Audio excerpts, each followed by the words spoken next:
Hi friends, welcome to Ammi's kitchen. ഇന്ന് നമ്മൾ തയ്യാറാക്കാൻ പോകുന്നത് വളരെ ടേസ്റ്റി ആയിട്ടുള്ള ഒരു എഗ് പോള റെസിപ്പിയുമായിട്ടാണ്. അപ്പോൾ നിങ്ങൾ ആദ്യമായിട്ടാണ് എൻ്റെ വീഡിയോ കാണുന്നതെങ്കിൽ പ്ലീസ് ഒന്ന് സബ്സ്ക്രൈബ് ചെയ്യണേ. അപ്പോൾ നമുക്ക് വീഡിയോയിലോട്ട് പോകാം. ആദ്യമായിട്ട് നമുക്കൊരു പാൻ ചൂടാക്കാൻ വെക്കണം. ചൂടായി കഴിയുമ്പോൾ അതിലേക്ക് 2 ടേബിൾ സ്പൂൺ ഓയിൽ ഒഴിച്ചു കൊടുക്കണം. നമ്മുടെ ഈ ഓയിലൊക്കെ നന്നായിട്ട് തന്നെ ഒന്ന് ചൂടായി കഴിയുമ്പോൾ നമുക്ക് അതിലോട്ടേക്ക് സവാള ചേർത്ത് കൊടുക്കാം. ഞാനിവിടെ 2 വലിയ സവാള ഇതുപോലെ നീളത്തിൽ അരിഞ്ഞിട്ടാണ് ചേർത്ത് കൊടുക്കുന്നത്. അപ്പോൾ നമുക്കിതൊന്ന് നന്നായിട്ടൊന്ന് വഴറ്റി കൊടുക്കണം. ഇതിൻ്റെ കളർ മാറുന്നത് വരെ നമ്മൾ നന്നായിട്ടൊന്ന് വഴറ്റി കൊടുക്കണം. ഇപ്പോൾ നമ്മുടെ ഉള്ളിയുടെ കളറൊക്കെ ഒന്ന് മാറിയിട്ടുണ്ട്. ഇനി നമുക്ക് അതിലോട്ടേക്ക് മസാലകൾ ചേർത്ത് കൊടുക്കാം. ഞാനിവിടെ 1/4 ടീസ്പൂൺ മഞ്ഞൾപ്പൊടിയും അതുപോലെ തന്നെ ഒരു 1/2 ടീസ്പൂൺ മുളക് പൊടിയും, ഇനി ഇതിലോട്ടേക്ക് വേണ്ടത് 1 ടീസ്പൂൺ ഗരം മസാലയാണ്, അതുപോലെ തന്നെ 1 ടീസ്പൂൺ ചിക്കൻ മസാലയും. ഇനി ഇതിലോട്ടേക്ക് വേണ്ടത് ആവശ്യത്തിന് ഉപ്പും കൂടിയാണ്. അതും കൂടി ഞാനിവിടെ ചേർത്ത് കൊടുക്കുന്നുണ്ട്. ഇനി ഇതെല്ലാം കൂടി നന്നായിട്ട് തന്നെ ഒന്ന് വഴറ്റിയെടുക്കണം. ഈ മസാലയൊക്കെ ഈ സവാളയിൽ ചേരുന്നത് വരെ നന്നായിട്ടൊന്ന് വഴറ്റി കൊടുക്കണം. അപ്പോൾ നമ്മുടെ മസാലയൊക്കെ നന്നായിട്ട് തന്നെ ഒന്ന് വഴണ്ട് കിട്ടിയിട്ടുണ്ട്. ഇനി നമുക്ക് ഇതിലോട്ടേക്ക് ചേർത്ത് കൊടുക്കേണ്ടത് ഒരു 1/2 ടീസ്പൂൺ കുരുമുളക് പൊടിയാണ്. അതും കൂടി ഞാനിവിടെ ചേർത്ത് കൊടുക്കുന്നുണ്ട്. എന്നിട്ട് വീണ്ടും നന്നായിട്ട് തന്നെ ഒന്ന് ഇളക്കി യോജിപ്പിച്ച് കൊടുക്കുന്നുണ്ട്. ഇനി നമുക്ക് ഇതിലോട്ടേക്ക് വേണ്ടത് ചെറുതായി അരിഞ്ഞ മല്ലിയില കൂടിയാണ്. അതും കൂടി ഞാനിവിടെ ചേർത്ത് കൊടുത്ത് വീണ്ടും ഈ മസാലയൊക്കെ നന്നായിട്ട് തന്നെ ഒന്ന് യോജിപ്പിച്ചെടുക്കുന്നുണ്ട്. അപ്പോൾ നമ്മുടെ മസാലയൊക്കെ ഇവിടെ റെഡി ആയിട്ടുണ്ട്. ഇനി നമുക്ക് ഒരു ബാറ്റർ തയ്യാറാക്കണം. അതിനായിട്ട് ഒരു മിക്സിയുടെ ജാർ എടുത്ത് അതിലേക്ക് 2 മുട്ട ഇതുപോലെ ഒന്ന് പൊട്ടിച്ചൊഴിച്ച് കൊടുക്കണം. അപ്പോൾ ഞാനിവിടെ മുട്ടയൊക്കെ പൊട്ടിച്ചൊഴിച്ച് കൊടുത്തിട്ടുണ്ട്. ഇനി നമുക്ക് ഇതിലോട്ടേക്ക് വേണ്ടത് 1 കപ്പ് പാലാണ്. അതും കൂടി ഞാനിവിടെ ചേർത്ത് കൊടുക്കുന്നുണ്ട്.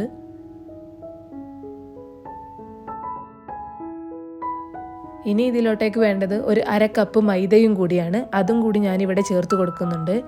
എന്നിട്ട് ഇതിലേക്ക് വേണ്ട ആവശ്യത്തിന് ഉപ്പും കൂടി ചേർത്ത് കൊടുക്കുന്നുണ്ട്. ഇനി നമുക്ക് വേണ്ടത് ഒരു 1/2 ടീസ്പൂൺ കുരുമുളക് പൊടിയാണ്.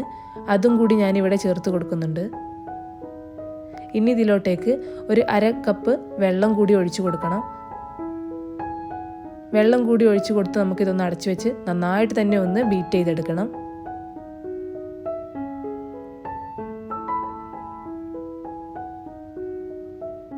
നമുക്കൊരു തിക്കായിട്ടുള്ളൊരു ബാറ്റർ വേണം നമുക്ക് കിട്ടാൻ വേണ്ടിയിട്ട്.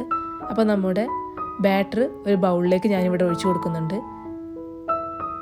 ഈ ഒരു കൺസിസ്റ്റൻസിയിൽ വേണം നമുക്ക് നമ്മുടെ ബാറ്റർ കിട്ടാൻ വേണ്ടിയിട്ട്. അപ്പോൾ നമുക്ക് ഇനി ഒരു 2 മുട്ട ബോയിൽ ചെയ്തെടുക്കാം. ഞാനിപ്പോൾ നന്നായിട്ട് തന്നെ 2 മുട്ട ബോയിൽ ചെയ്ത് വെച്ചിട്ടുണ്ട്. ഇനി നമുക്കിതൊന്ന് ചെറുതായിട്ട് തന്നെ ഒന്ന് കട്ട് ചെയ്ത് കൊടുക്കണം. ഒരു മുട്ട ഇതുപോലെ തന്നെ നമുക്കൊരു 3-4 പീസാക്കിയിട്ട് കട്ട് ചെയ്യാം. അതുപോലെ തന്നെ അടുത്ത മുട്ടയും ചെയ്തെടുക്കാം. അപ്പോൾ ഞാനിവിടെ മുട്ടയൊക്കെ ഇതുപോലെ പീസാക്കി എടുത്തിട്ടുണ്ട്. ഇനി നമുക്ക് ഒരു പാൻ ചൂടാക്കി അതിലേക്ക് 1 ടീസ്പൂൺ നെയ്യ് ഒഴിച്ചു കൊടുക്കാം. എന്നിട്ട് ഈ നെയ്യ് നന്നായിട്ട് തന്നെ ഒന്ന് എല്ലായിടത്തേക്കും ഒന്ന് സ്പ്രെഡാക്കി എടുക്കണം. ഇനി നമുക്ക് നേരത്തെ തയ്യാറാക്കി വെച്ച നമ്മുടെ ബാറ്ററി ഇതിലോട്ടേക്ക് ചേർത്ത് കൊടുക്കണം. നമ്മുടെ ഈ ഫ്ലെയിം എപ്പോഴും ലോ ഫ്ലെയിമിൽ തന്നെ വെക്കുക, അല്ലെങ്കിൽ കരിഞ്ഞു പോകും. ഇനി നമുക്ക് നേരത്തെ തയ്യാറാക്കി വെച്ച നമ്മുടെ മസാല ഇതിലോട്ടേക്ക് ചേർത്ത് കൊടുക്കാം.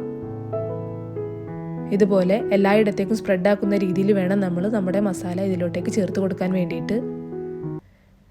അപ്പോൾ ഞാനിവിടെ നമ്മുടെ മസാലയൊക്കെ ചേർത്ത് കൊടുത്തിട്ടുണ്ട്. ഇനി നമുക്ക് നമ്മൾ കട്ട് ചെയ്ത് വെച്ച ഓരോ എഗ് പീസും ഇതുപോലെ ഒന്ന് ചേർത്ത് കൊടുക്കാം.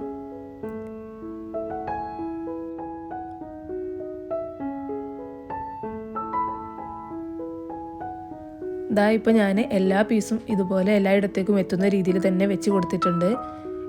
ഇനി നമുക്ക് എല്ലാ എഗ് പീസസും ഇതുപോലെ ഒന്ന് പ്രസ് ചെയ്ത് കൊടുക്കണം. ഇനി നമുക്ക് ഇതൊന്ന് ലോ ഫ്ലെയിമിൽ അടച്ചു വെച്ച് ഒരു 15 മിനിറ്റ് കുക്ക് ചെയ്തെടുക്കണം.